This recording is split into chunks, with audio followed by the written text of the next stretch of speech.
Marc, chapitre 2. Quelques jours après, Jésus revint à Capernaüm. On apprit qu'il était à la maison, et un si grand nombre de personnes se rassemblèrent qu'il n'y avait plus de place, pas même devant la porte. Il leur annonçait la parole. On vint lui amener un paralysé porté par 4 hommes. Comme ils ne pouvaient pas l'aborder à cause de la foule, ils découvrirent le toit au-dessus de l'endroit où il se tenait et descendirent par cette ouverture le brancard sur lequel le paralysé était couché. Voyant leur foi, Jésus dit au paralysé, « Mon enfant, tes péchés te sont pardonnés. » Il y avait là quelques spécialistes de la loi qui étaient assis et qui se disaient en eux-mêmes, « Pourquoi cet homme parle-t-il ainsi? Il blasphème. Qui peut pardonner les péchés, si ce n'est Dieu seul? » Jésus sut aussitôt dans son esprit qu'ils raisonnaient ainsi en eux-mêmes, et il leur dit, « Pourquoi raisonnez-vous ainsi dans vos cœurs? Qu'est-ce qui est le plus facile à dire au paralysé? Tes péchés sont pardonnés, ou lève-toi, prends ton brancard et marche?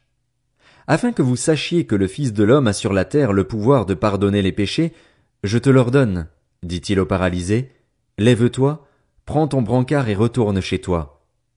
Aussitôt il se leva, prit son brancard et sortit devant tout le monde, de sorte qu'ils étaient tous très étonnés et célébraient la gloire de Dieu en disant, Nous n'avons jamais rien vu de pareil. Jésus sortit de nouveau du côté du lac. Toute la foule venait à lui et il l'enseignait. En passant, il vit Lévi, fils d'Alphée, assis au bureau des taxes. Il lui dit, Suis-moi. Lévi se leva et le suivit. Comme Jésus était à table dans la maison de Lévi, beaucoup de collecteurs d'impôts et de pécheurs se mirent aussi à table avec lui et avec ses disciples, car ils étaient nombreux à le suivre. Le voyant manger avec les collecteurs d'impôts et les pécheurs, les spécialistes de la loi et les pharisiens dirent à ses disciples, « Pourquoi mange-t-il avec les collecteurs d'impôts et les pécheurs ?» Jésus, qui avait entendu, leur dit, « Ce ne sont pas les bien portants qui ont besoin de médecins, mais les malades. Je ne suis pas venu appeler des justes, mais des pécheurs, à changer d'attitude. » Les disciples de Jean et les pharisiens jeûnaient.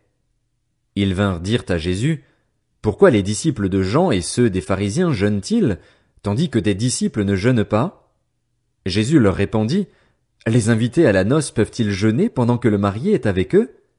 Aussi longtemps que le marié est avec eux, ils ne peuvent pas jeûner. Les jours viendront où le marié leur sera enlevé, et alors ils jeûneront durant ces jours-là. Personne ne coud un morceau de tissu neuf sur un vieil habit, sinon la pièce neuve ajoutée arrache une partie du vieux, et la déchirure devient pire.